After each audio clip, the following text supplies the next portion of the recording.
High viewers. Paragliding. ఈ paragliding చేసేటప్పుడు ఒక పైలట్ ఉంటాడు.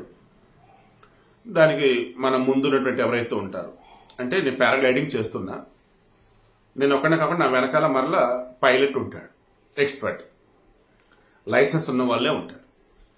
వాళ్ళకి నాకు మరలా మధ్యలో ఒక సేఫ్టీ బెల్ట్ అనేది ఉంటుంది. ఈ సేఫ్టీ బెల్ట్ విషయంలో సరిగా చెక్ చేయాలి. పారాగ్లైడింగ్ అంటే తెలుసు కదా, మొత్తం కొండలు లోయలు చక్కగా గాల్లో ఎగురుతూ ఉంటారు. అలా చేస్తున్న మూమెంట్లో ఆ సేఫ్టీ బెల్ట్ ప్రాపర్గా లేకపోవడంతో 26 సంవత్సరాల హైదరాబాద్ మహిళ పాపం పైనుంచి కింద పడి చనిపోయింది.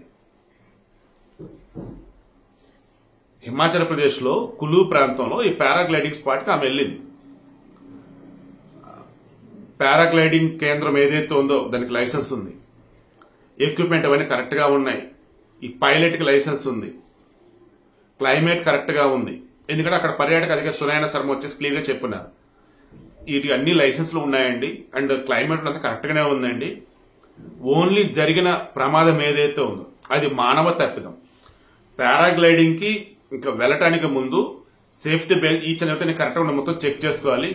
ఆ సేఫ్టీ బెల్ట్ అనేది ప్రాపర్ వీళ్ళు చెక్ చేయలేదు. సో వాళ్ళు గాల్లో ఉండగా ఆ సేఫ్టీ బెల్ట్ ఊడిపోయి ఆమె కింద పడి చనిపోయిందండి అన్నారు. సెక్షన్ 334, 336 కేసు నమోదు చేశాం. ఆ పైలట్ ఆల్రెడీ అదుపులోకి తీసుకున్నాం. ప్రజెంట్ అయితే పారాగ్లైడింగ్ ని ఆపేశాం అండ్ ఆమె బాడీ పోస్ట్ మార్టం జరిపిన తర్వాత రిమైనింగ్ డీటెయిల్స్ అన్ని తెలిసాక అందిస్తామండి అన్నారు. బట్ ఆమె హైదరాబాద్ అమ్మాయి, 20 సంవత్సరాల అమ్మాయి అని తెలిసింది.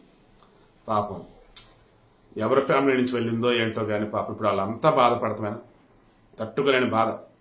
20 సంవత్సరాల అమ్మాయి పారాగ్లైడింగ్ అంటే ఖచ్చితంగా బాగా చదువుకుని ఆల్రెడీ మేబీ పీజీ ఏదైనా చేస్తూ ఉండాలా, ఎంటెక్ ఆర్ పిహెచ్డి 20 ఏమన్నా, లేదన్నప్పుడు ఉద్యోగాన్ని చేస్తూ ఉండాలి.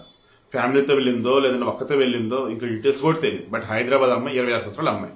సో వీడియో మెయిన్ ఇంటెన్షన్ దయచేసి గుర్తుంచుకోండి. పారాగ్లైడింగ్ కానీ, ఈ ఆకాశ స్కూబా డైవింగ్ ఇటువంటివి కానీ, ఆ తర్వాత మరికొన్ని సముద్రంలో కూడా చేస్తుంటారు ఇటువంటివి. ప్రతి చోట కూడా 1కి 4 సార్లు క్రాస్ చెక్ చేసుకోండి. ఎక్విప్మెంట్ అని కరెక్ట్గా ఉన్నాయి, పిన్స్ అవన్నీ కరెక్ట్గా సెట్ చేస్తారు, బెల్ట్ అవి కరెక్ట్గా పెట్టారా లేదా. అదర్వైజ్ అనుకోకుండా పరిణామాలే చాలా బాధ కలిగిస్తూ ఉంటాయి.